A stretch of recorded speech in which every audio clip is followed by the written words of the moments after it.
It was in that moment that I realized we all have a role to play.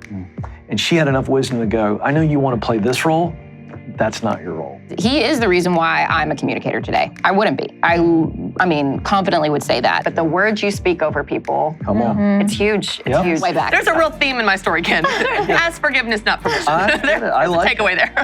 But he was enough of a friend and cared about me more than what I could do, that he was willing to dive into that and walk with me. And what I would say to that person is you settling into that unique role is not settling. The legacy I want to leave, first and foremost, is I want my kids to know that my relationship with God was real, it was legit. And then for others, I want them to recall encounters with me as something that just made them feel safe, made them feel warm, made them feel seen, made them feel loved. I want to leave a legacy of one, I would say of freedom. No one's perfect. I'm not perfect, you're not perfect.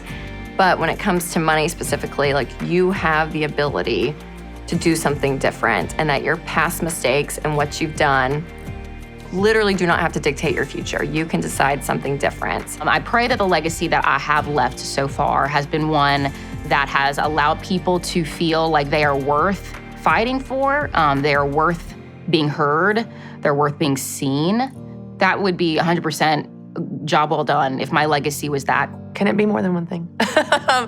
So I feel like the Christian answer, which is also true, I really do feel this way, is like I want to leave a legacy of love. Like I want to be known for love. I want to be positive, loving. I want to show love to others. In addition to that, I don't know, maybe this is my personality, but a legacy of fun. I want to inject fun into everything that we do. When it comes to legacy, I want people to think back on their time they spent with me and say I laughed a little bit harder, I had a little bit more peace, I had a little bit clearer direction after spending some time with John. The Bible says a good man leaves an inheritance to his children's children.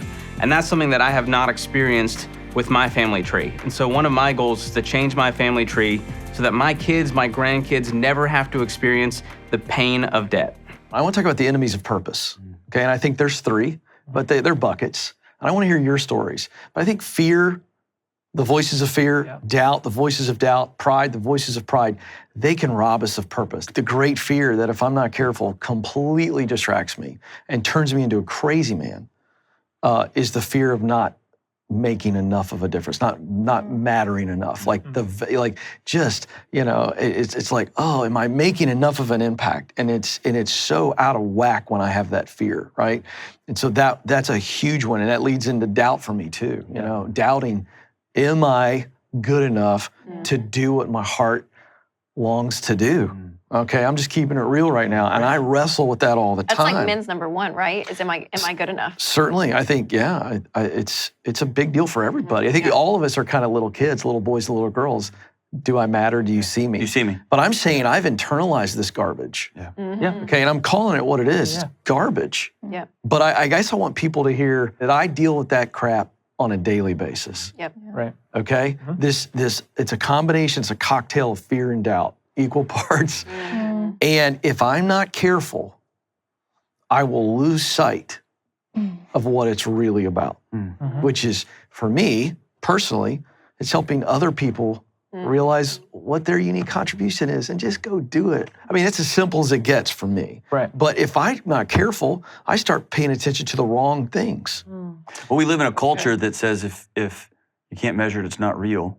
That's it doesn't right. exist. That's good. And right here, we heard somebody we're about to go out of town, let's go grab some luggage.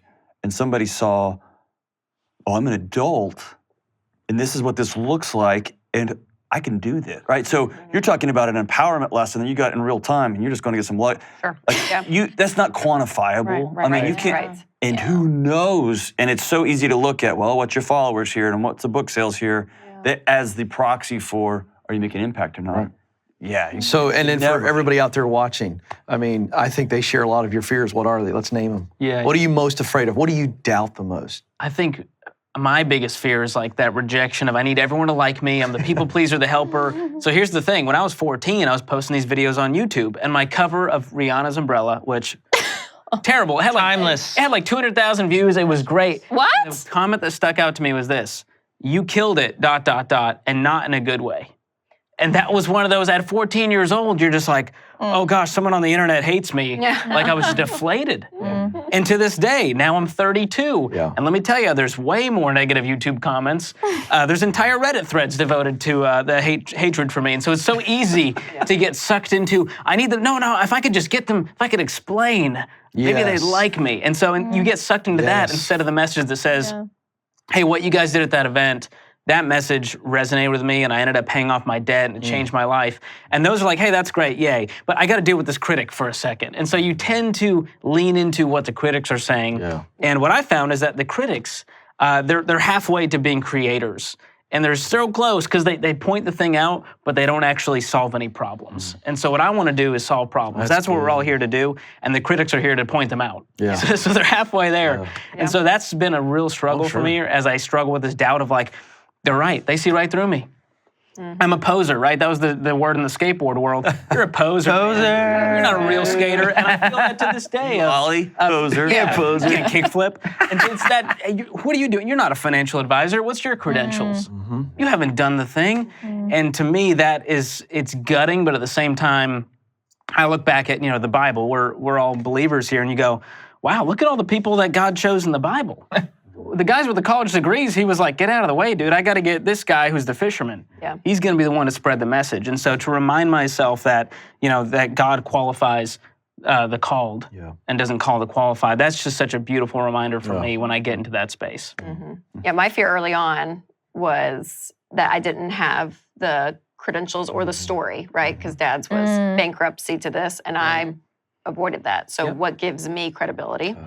And being Dave Ramsey's daughter. And so it took probably a good 5-6 years into this where I finally looked at myself in the mirror and I was like, you are not a balding 60-year-old man. You are 28 at the time. Why am I, and I think that was the moment I just kind of released. I was like, I'm going to just be me. And I'm not going to be Dave Ramsey. I'm not. That's good. So, and I think that has helped, but that was a huge fear early on. And then now, I mean, I do battle with the mom stuff, the work stuff, my kids, kind of the balancing it all thing. I have a fear that I'm going to be too into one of the, I don't know, I'm trying, it's a constant pull for me as a mom. That's my fear as of today. Christy has a great book you can read. I know, and I do, and I read it all, I see it all, but it is still the thing though. Well, it's the life, all the pieces of my life, it is. So that's my fear right now. What is the deeper fear and doubt on that, Christy and Rachel? I want to stay here because I think a lot of women watching Mine are my this. kids. I don't want to get to the end. And my kids feel like I chose something over them. Okay. Wow. Hello. That's real. That's a big one for me. Yeah, I think, the fear that you're failing, the fear that whatever you're doing the wrong thing. But as I've been living in this world for a while, one of the things because I like to look at it really practically, even this elusive idea of balance, and look at it from a practical standpoint. And one of the things that I think gets us to that place is there are a few buckets of our life that the work is never done. So with kids, you're never done, right? Like they always need you. They're always there. You could always be doing more, being more present with them, spending more time with them. So the work is never done. So if there's this idea, I'm going to start my business when the work is done with kids, it's never done. Or I'm going to invest in my career, my gifts, my calling, and it's never done. But you could say that for business. Well, I'm going to spend time with my kids when the work is done, and it's never done. Or I'm going to spend time with my family, or work out, or have time alone when the work is done in my career, and it's never done. And so the problem is when we have this belief that we're going to do X, Y, Z when the work is done. And we've got these areas of our life that the work is never done. We never define success, so we always feel like we're failing. I'm failing as a mom because I didn't spend 100% of my time with them, and I'm failing in business. And so there's an element of this that I feel like we set ourselves up to fail because of the expectations around these areas. So one of the things that I think has been helpful for me is simply defining success. Like, what does it look like? What does success look like in parenting in a tactical way? Like, is it I'm there for every dinner? Is it we spend Saturdays together? Like, you taught me this, visualizing what I want the weekend to look like, what I want date night to. When you visualize that and just at least get some clarity around it, then you can aim for that and hit it or not hit it or whatever. But you have something it makes it a little bit more measurable, a little bit more tactical versus this shadow that haunts us. That we're always failing. So I think that no, and I get that, and I do that all that. No, and I feel that too. Yeah, I mean, but it is a pool still of that. But no, I hear that. It's always there. I mean, they're totally. always. It's not. Yeah, it's not always complete, like you said. As a professional, Christy, what's a fear or a doubt that held you back for a while, or maybe you still have to fight on a consistent basis? I think the fear, it's similar to even what we were talking about with how you spend time, but the fear that I'm doing the wrong thing. And so what I mean, like, let me give you an example. Like, Professionally or as a mom? I'm talking like anything. Anything. Anything. Okay. There's an element, and I'm a confident person, and I believe in what I'm doing. But like, especially with the weight of what I'm doing professionally, and we've talked about this even in like meetings like months ago. But I just feel the weight of the responsibility to honor those people, to honor God, to do the right thing. So let me give you a very tactical example. This was 3 days ago. We ended Business Boutique differently than we normally do, and it was what I felt like the Lord put on my heart. We just did some things differently at the end, and I didn't get the response on social that I wanted or hoped or expected, and it made me doubt: did I do the wrong thing? Right. Did I end it wrong? Right. Did I change it up and that was the wrong thing to do, and I didn't hear the Lord? And there's this element of just like, yeah, did I do the wrong thing? Did I take that moment and not do the best I could with my craft or with the event or with the experience or honor? And you can't always measure it. Like sometimes you can measure it and the response is awesome and you get to see the fruit of your hard work. And sometimes you have to trust God in the gap. Yep. Yes. And there's not a response and you just know that God had you do that because that's what God had you do. But I think that there's just an element of responsibility. Yeah. Same thing with my kids. Like, am I emphasizing the right things with them? Are they going to be in counseling later because I didn't emphasize? I don't know. So just We're always that going to be fear. in counseling. There's sure. It's fine. There's just no playbook. There's no playbook for parenting. There's no playbook for life. And so there's an element of best practices, which is what we all love to teach. We want to teach you the best practices in career, in balance, in money. Yeah.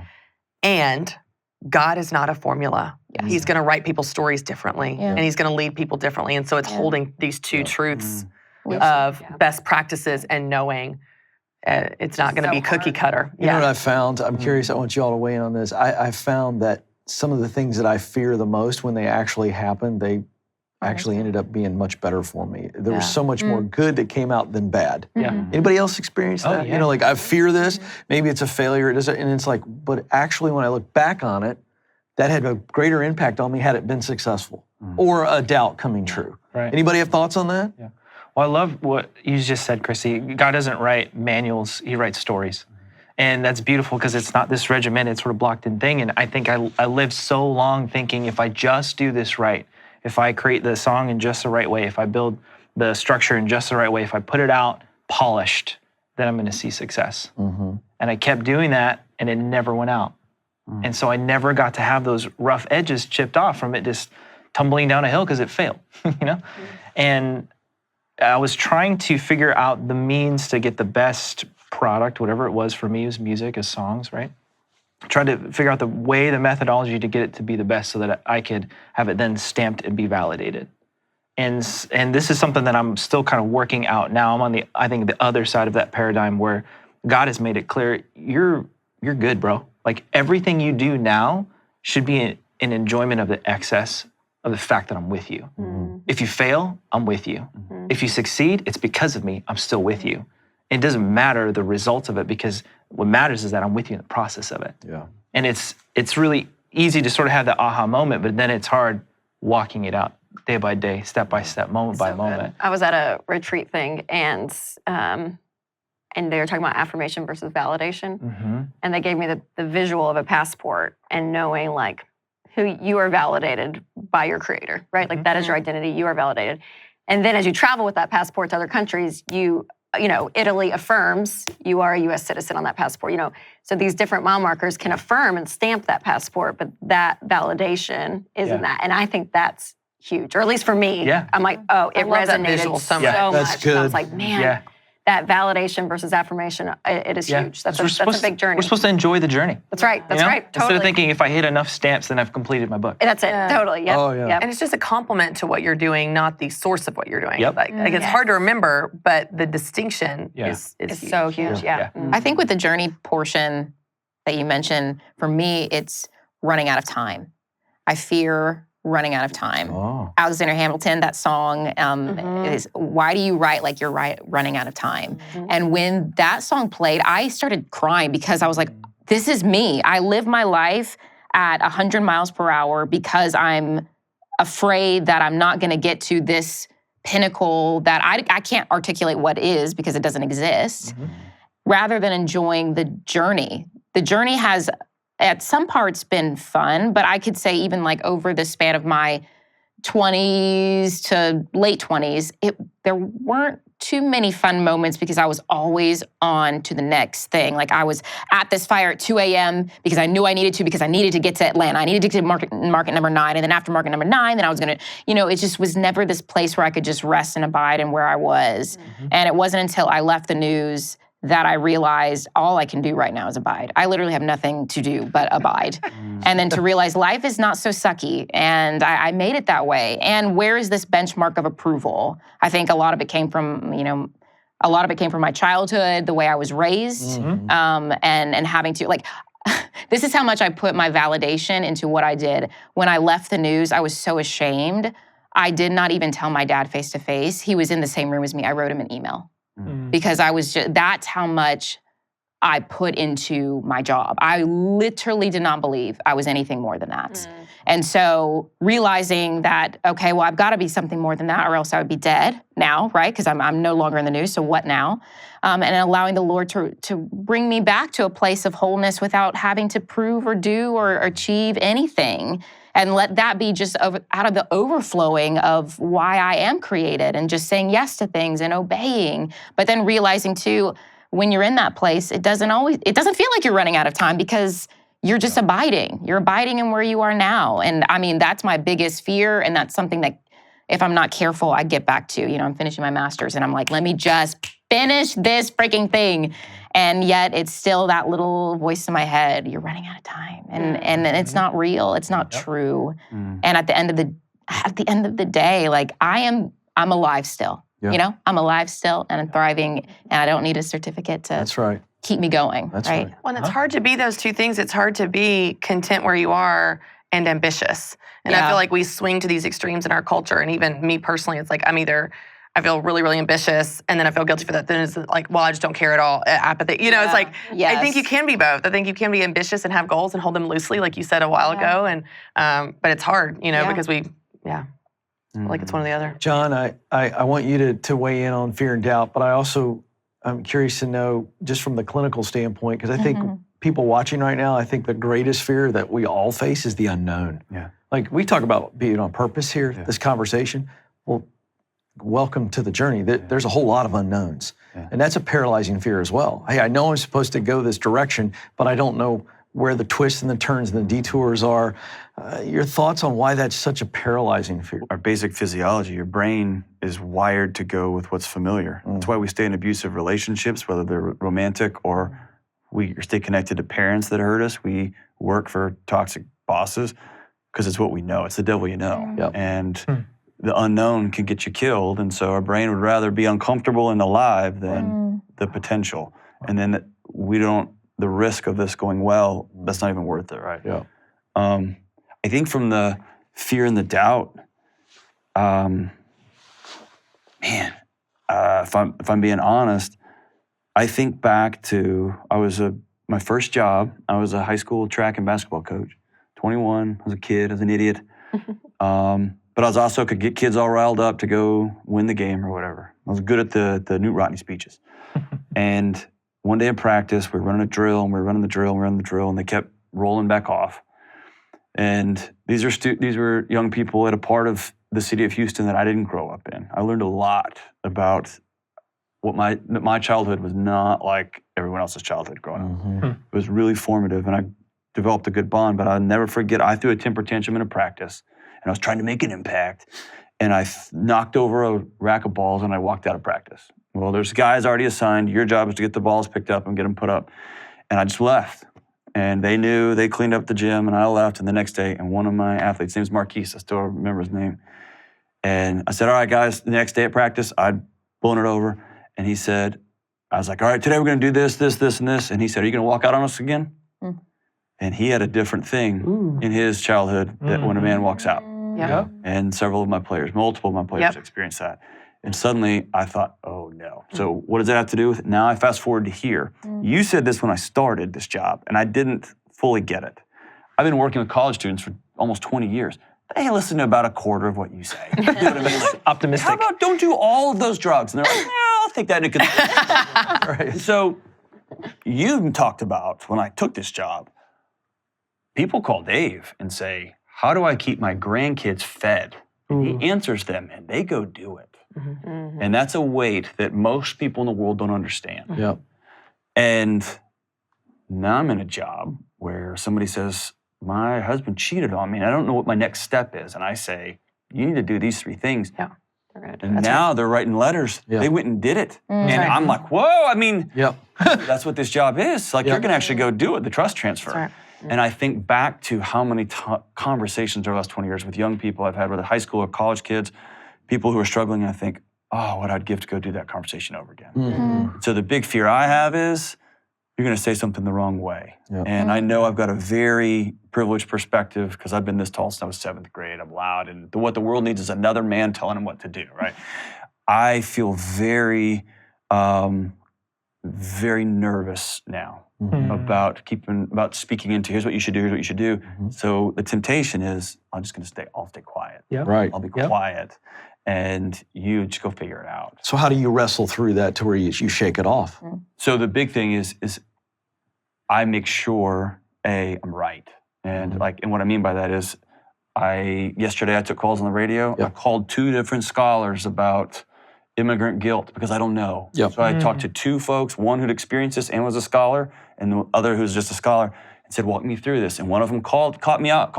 I said, I'm about to say this. And he's like, oh, don't say that, right?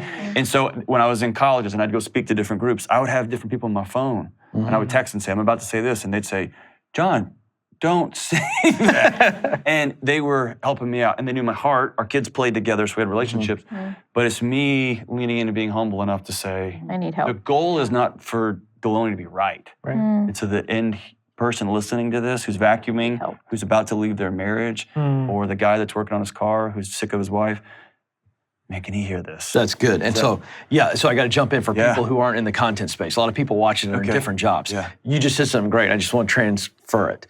The goal is not to be perfect in whatever your job or task is. The goal is just to contribute to the customer. So be humble. Yes. Yeah, so it's not about perfection. It's about, hey, do I make a contribution? Yeah. It's really good. I see a tremendous pattern between pain and passion. Okay, as it relates to work, okay? Whether it's pain in your life or it's just something in your past, I just want to know, how much is your past? Or pain in your past or something in your past? How much does it shape what each of you do today? How much? How big of an impact does it have? 100% for me. Oh, yeah. Talk to me. I've hurt people. I've got things that I've said to people when I was a kid that still, and I did when I was younger, still rattles around in my head. There's been a couple of incidents I've had with young people over the years that have either taken their life or their parents have done just getting dropped in the middle of situations.